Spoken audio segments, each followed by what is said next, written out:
Well, good afternoon, everybody. This is Craig Aronoff, along with my colleague Travis Copenhaver. We're here from the Cannabis Legal Group in Royal Oak, Michigan. We're here to talk about all things that do with medical marijuana in the state of Michigan. Pleased to be offering our 36, can you believe it's been 36 episodes of our Cannabis Live. Please like us, share us, ask questions. We strongly encourage, the interaction, throughout the conversation today. We're going to be discussing something that we did a show on a couple back on CPA attestation, but this time we're going to kind of really hone in on the capitalization component of it. Dive a little deeper. Yeah, we certainly need to dive a lot deeper from where we were, because quite frankly, in the interim time, we've had a number of people contact our office now that they're engaged with the state of Michigan. They're actually kind of seeing it firsthand how they're responding to this capitalization requirement. So let's first and foremost kind of take a step back and look at it from what does the rule say and what is, just in general the numbers, then we can kind of define capitalization from there. All right, so effectively what Laura's doing is requiring, depending on the type of license you're pursuing, each applicant needs to demonstrate a certain amount of assets to capitalize that company. Those are in dollar amounts, and I'll run through them as follows. They're Class A grows, the 500 plant count, $150,000. Class B, $300,000. Class C, $500,000. Processor licensing, provisioning center licensing, $300,000. With secure transporters and safety compliance facilities needing to demonstrate $200,000. Laura's clarified that in total capitalization, you only need to demonstrate that 25% of those amounts are in some sort of liquid form. So, first of all, when we talk about capitalization, and Director Brisboe first brought this out. I think the bulletin came out in early November, but I think at the mid-October meeting is when this capitalization requirement was first addressed publicly. Mm-hmm. And at that time, if we recall, he was saying, well, we think it'll be cash. Mm-hmm. And then they kind of took a step back.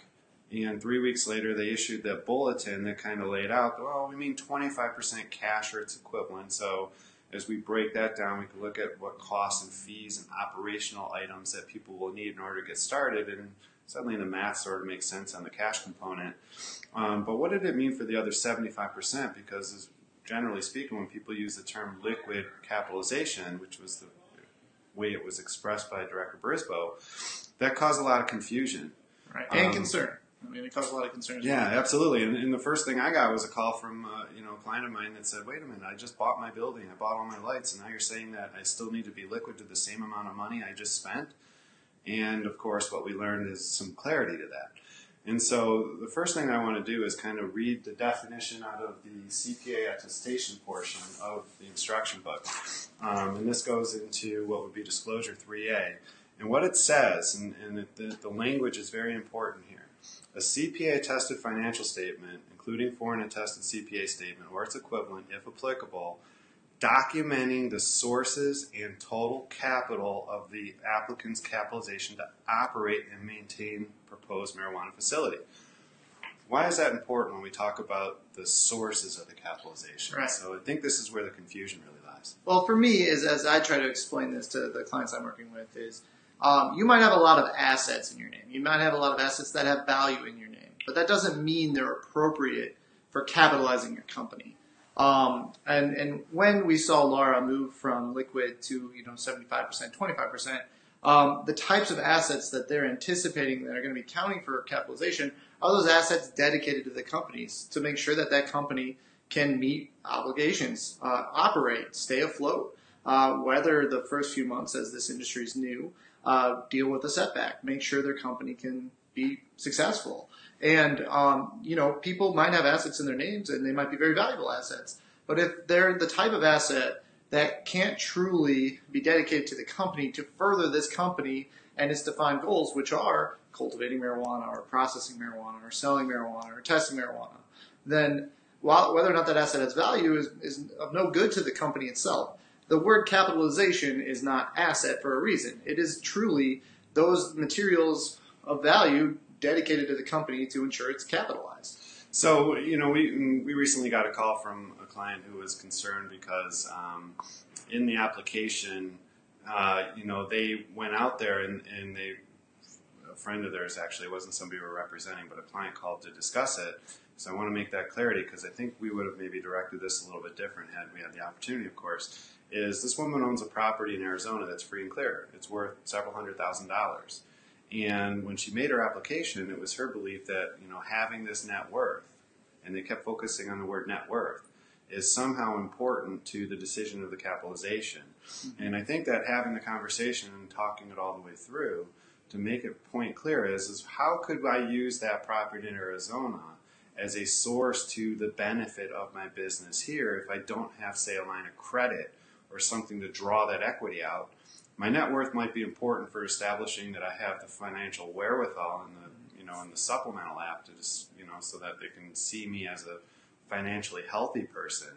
But that doesn't mean that that's something to be sourced as capital. Now, right. If I was able to draw that equity line off and utilize and set aside, look, I have a line of credit that I can spend on the business, that is something that can be used as capitalization, whereas the asset itself sitting out in Arizona is irrelevant.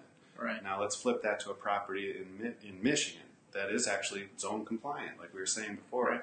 I bought my property, I bought my lights. How does that factor differently than what we were just describing? Well, obviously you have to put this license in a location, and if you happen to own that location, then clearly the location is to the benefit of the company running that license.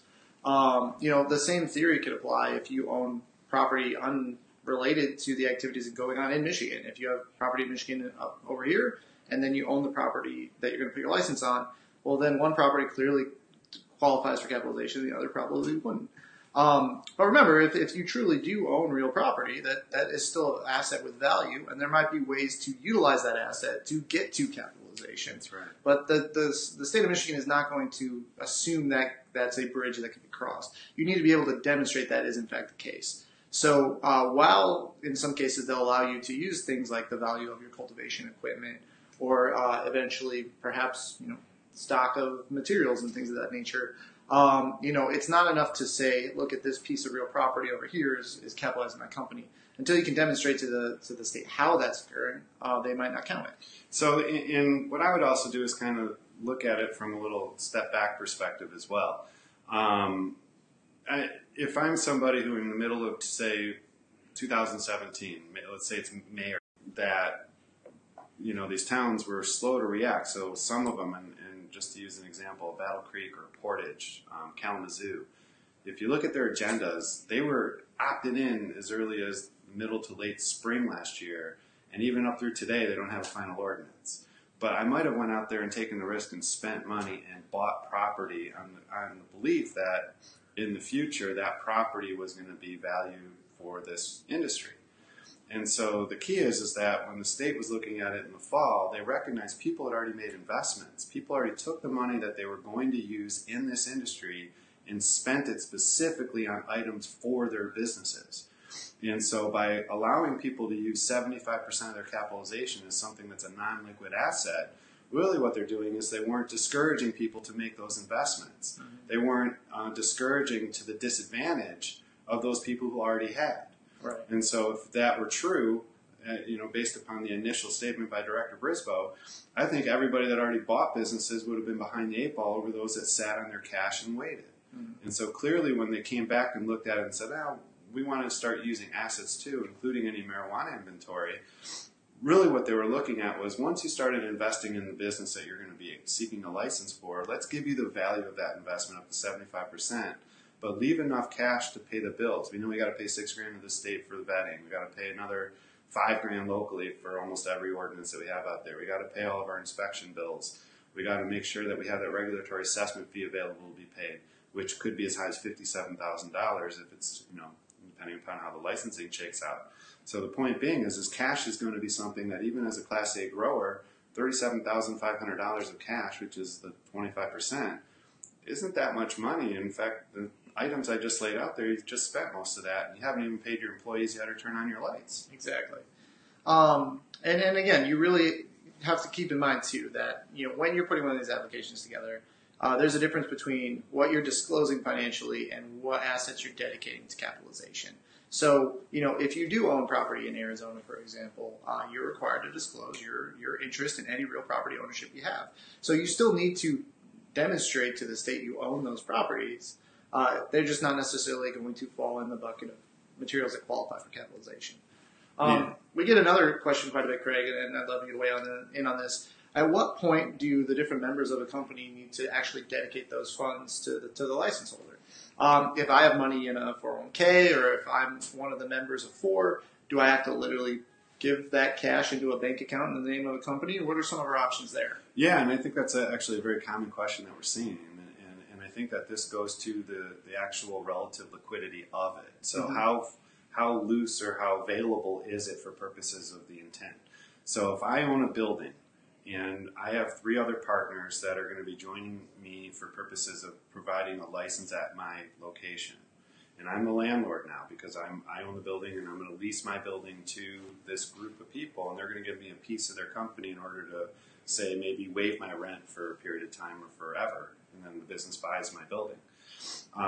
What happens is do I actually have to deed it into the business, or can I just attest that I intend to source the building to the business, right, and provide that lease agreement that says I'm going to waive my rent in exchange for that equity?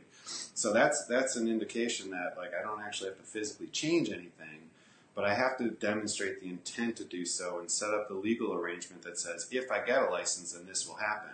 Now, if we look at it as pure cash, so I have some money in my 401 or some money that I can use as described by the rules as the cash component, then what will happen is the CPA will look at all of the partners and all of their intended sources of capitalization, write a single letter for the entity applicant saying that I've reviewed all the members, they have the sources, and they'd identify each of the 4 members and what portions of it comes out. And then in the supplemental app, that individual's own sources of funds will be identified. So no, they don't have to be funded into the company. They have to be available to be moved in upon the contingency of the company getting the license. Right. And I think that that's really the difference. So when we give it to the CPA is saying, I understand this $250,000 sitting in this checking account is meant for the business as provided to me by the applicant, and therefore I can say that they have the cash available. Right. But if we move it in there, clearly that's the easiest way to do it. But again, people might want to wait and see how these contingencies play out before they take action.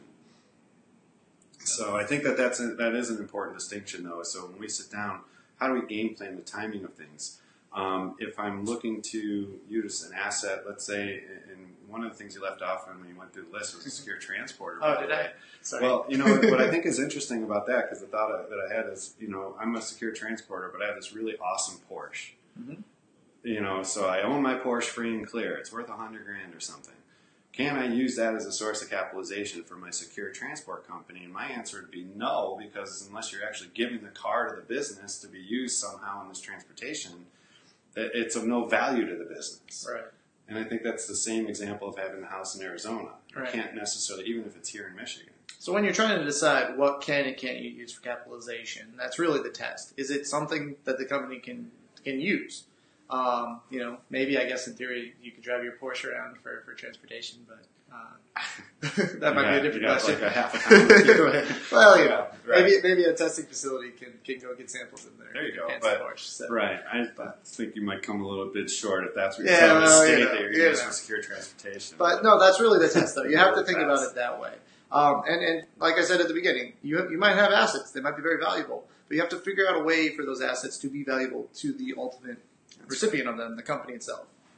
Yeah, and that's right. And that sort of kind of splits that hair between what does it mean to have capitalization and what does it mean when we discuss my own net worth. And again, when we look at the app wants to know specifically where are the funds from, so we know that they're clean money and that they have the money that they say they need to have. And then separately, we want to make sure that people have both the financial strength, because we know the application is looking at assets of the individual. You need 3 years of bank statements. You need 3 years of all of your Merrill Lynch and retirement accounts and all this other stuff that might seem irrelevant, but still is looking at this history of how financially strong people are. Right. If they're noted to have a lot of debt, a lot of litigation, business claims, contract claims, breach of contracts that they've been sued on. Those kind of activities are reasons for them to discourage giving a license. And so, having other assets kind of provides balance to things. So the more assets you have, the stronger you are financially healthy. maybe there's an argument to say that you're kind of the business savvy person they're looking to have in this industry. Right. That's not to say that debts are a reason to say no, by the way, as long as you're still a good actor. Sure. And that's something to keep in mind just as the operator yourselves. I mean, if you have a lot of debt and it's going to potentially raise challenges for you to be successfully operating this business, you might want to think about ways to get those mitigated and to a comfortable position, because while this is an exciting industry, there are going to be some speed bumps along the way. And especially early on as this industry is maturing, when you're going to be relying on 4 other license types, if you're only doing one of the licenses, you might be bottlenecked for a while other licenses get up to speed, while other licenses come into your region, while you develop those business contracts with those other companies to provide the service or sell the products you're trying to sell. And that's the whole point of capitalization, to make sure that your company is financially healthy enough to participate and succeed in the MMFLA system. So, and James, thank you for the question, and hello, Jay. That is a common question as well. What we've been told, and I've been at a recent event up in Saginaw Valley, and then we were watching, of course, the Laura streaming live video from last week. The timing that they're telling us that they're outwardly saying is approximately 120 days from the moment that the first portion of the application is in and complete until the time they expect they're going to be able to issue licenses. Mm-hmm. And so right now there's only, I think, in the range of like a dozen and a half, somewhere between 15 and 20 total complete licenses at the state. I was told 20, I believe. Yeah. I'm sure there might be more now. And it might be every day. It's going to always shift. But at the end of the conversation really is that it's going to take approximately 4 months. Now, during that time frame, while you're sitting up and waiting on the state, could be time to start using some of that capitalization towards maybe building out and laying the groundwork down so that when you do get approved, you're ready to move forward. Right. And that's a risk, and some people might not want to wait on that risk, and other people will. And so that'll be up to each operator. But one of the important points that you were just mentioning before was, that the ability to make your way to revenue is something that is clearly important to the state. Mm-hmm. In other words, when you set up your lights and you put your marijuana plants in, can you actually pay each of the month bills out of your pocket, waiting on the time for you to actually test something, dry it, test it, and sell it? Right. Because as a grower, you're going to have downtime, and you got to be able to pay your bills. And so if you don't have the capital or the financial wherewithal going into the operation, the state might be worried that halfway through your harvest, you're getting desperate, and that leads to black market and other diversion. And it's not, as everyone's focused on step 1, it's important not to forget step 2. Why would the state be worried? Well, you're going to lay out your staffing plan, your facility operation plan. You're going to lay out your narratives that explain how many employees you're going to have, what you're going to pay them, and when you expect revenue to begin, and when your cultivation schedule is going to be, what kind of products you expect to sell. And if your capitalization doesn't match up to your expenses that you're demonstrating in step 2 of the license application, it doesn't matter if you meet these numbers or not. You might not be capitalized enough. If you have a plan that explains that you're going to have 50 employees and pay them all $40,000 a year, and you're demonstrating the bare minimum in capitalization, you might technically qualify, but that might not be enough to get the ultimate license in your hands. So your narratives in stage 2, your disclosures in step 1, it all works together because this is one application. While there's 2 different parts, one part does not ignore the other. So it's not just enough to meet minimum requirements and put things down on paper. You're demonstrating to the state how your business is going to operate, and finances are a big part of that. So while we all have a goal to reach to make sure you meet minimum capitalization, that capitalization is also reflected in other aspects of this application, aspects that the state will be reviewing.